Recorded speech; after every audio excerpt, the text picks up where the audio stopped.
Hi guys, welcome back to our channel, and today we thought we would do a video on how to talk to someone with an eating disorder.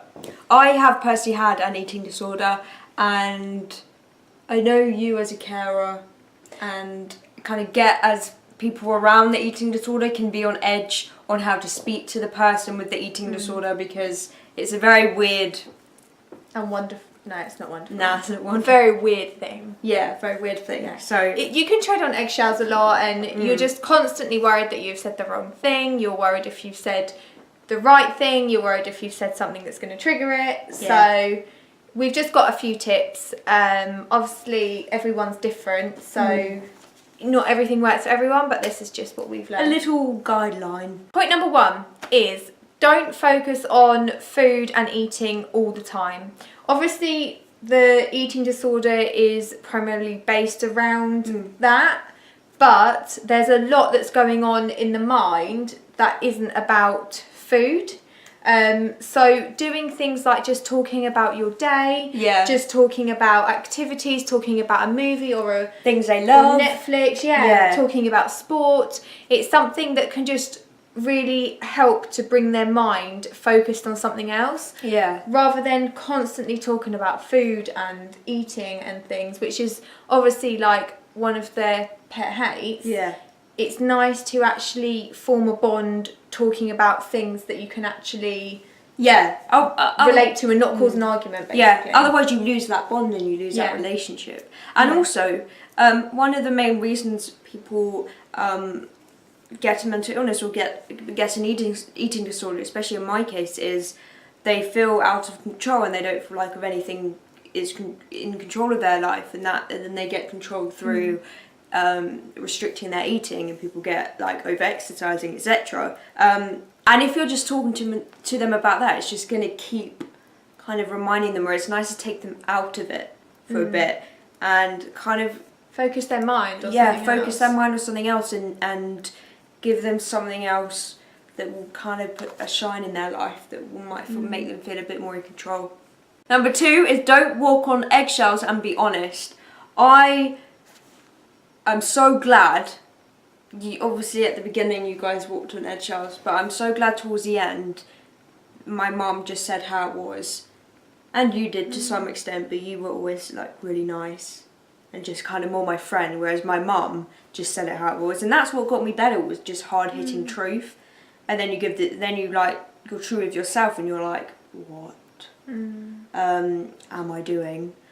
And you do, the more you're nice to the disorder or the illness, the more it's going to kind of thrive in you. The more someone's fighting against it, the more you're going to be able to see how crazy it is and how it's taking you over.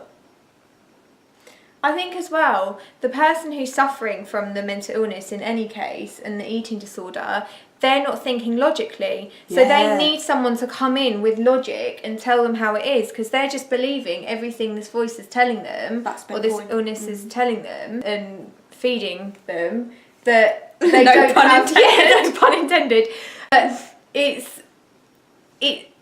they just need someone with logic who's looking at it logically, and not everyone's right all of the time, but they need someone to be like, look, this is what it's doing to you, and it might take like so many times for it to actually sink into the person suffering, but if you get them in the right mindset and they think, actually, yeah, you're right, but if no one's telling them that, they're just listening to the voice. I mean, sometimes I'll OCD wise do something OCD, and then you'll be like, it's a bit mental. Yeah, I'll be like, as a joke, weird. But then I'll be like, yeah, that was a bit mental. So I kind of get the logic from my head. We kind of joke about it, but you kind of let me know that it's a bit mental. So I know it's mental. Number 3 is to accept the person for the unique person that they are. So, for example, actually Sam and I, neither of us really like going out. We don't really like drinking. We're slightly different, aren't we? We're quite like our home, we like comforts. And when we were younger, it was hard for people to accept that that's not what we wanted to do. But for Sam especially, she was very creative, and you didn't feel so confident in bigger groups. So it's almost like letting the person know that it's okay that they can just do what they want to do. Yeah, so, yeah, and I think, again, I felt a bit out of control because, again, in a different video, we lived very the same life, but we did a video on why I got a mental illness and you didn't. So that might kind of explain why I felt more out of control than you did. So yeah, I just felt a bit odd, and I felt a bit out of control, and I felt I wasn't good at anything, and I didn't fit in. And I meet a lot of young girls and boys, and they don't want to do the norm. And you know, if you want to do the norm, go for it. Like, but if you don't, that's okay, and it's okay to do what you want to do. You will never. This is my little thing I give to myself every morning. That I say to younger people, you'll never get them years back. You will never be 14, 15, 16 again. Life will fly by, and you would have just either been trying to do something that's not you, or not been happy being you, and just do what you want to do.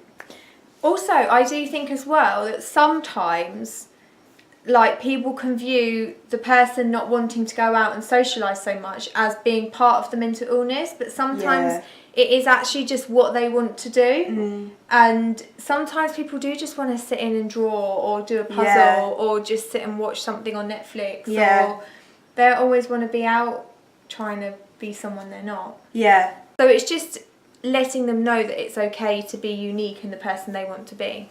Or if they're slightly quirky and they're into, like, my boyfriend got me into cosplay, and they're into, like, cartoons and comics and superheroes and just whatever they are into, whether they're into, like, Pokemon, you know, like theatre, old-fashioned theatre, like anything. It's a gift to be unique, I think. Knitting. I'd quite like to get into knitting. We're a bit old for our time, but we should embrace have been born. it. We should have been born like 80 years ago. But anyway, we've been out a couple of times. Yeah. Then we're like, that's done. Next one is don't sweep it under the carpet, and that's easier said than done because it's the easiest thing to do. Is to just think that. No, I said that wrong. No, that was fine. Let's just do it again here. Next one is don't pretend it will just go away, and such as like sweeping it under the carpet. And this is easiest thing to do because it is the easiest thing to do. It's just to in the moment. Yeah, it's just to think it's just a phase. It's just sometimes it is a little phase. Sometimes people can dabble with an eating disorder, but you need to address it. And sometimes it can just be a phase, but if you don't address it, it can then escalate. And like you said, if you don't have someone rational speaking to you and telling you, you know, you need to sort this out, then that's when it can kind of go wrong. But yeah, just don't be scared of it. It can be scary, but just address it head on and just... Like, it's almost like sometimes people can ignore that it's happening. If you just ignore a behaviour... It's going to carry on, surely it's just going to carry on. You can't... Yeah. Or it's just going to become more secretive and more secretive. Yeah. Whereas if you approach it, it might give the person who's suffering chance to either open up, or they may not, but at least they know that you're aware of something and they can come to you if the moment comes that they want to. Yeah. Whereas if people pretend that nothing's happening, they'll then think that it's even more okay. Comfortable. Yeah, they've kind of got the permission that it's okay to do that. Yeah. What they're doing, and So I think that's all we've got for today. We can do a part 2 on this because we've got some other things that we've thought of. If you guys would like that, just let us know in the comments, and we will see you in our next video. That's very posh, Sam. Thank you for that. That's okay, la-di-da. Bye!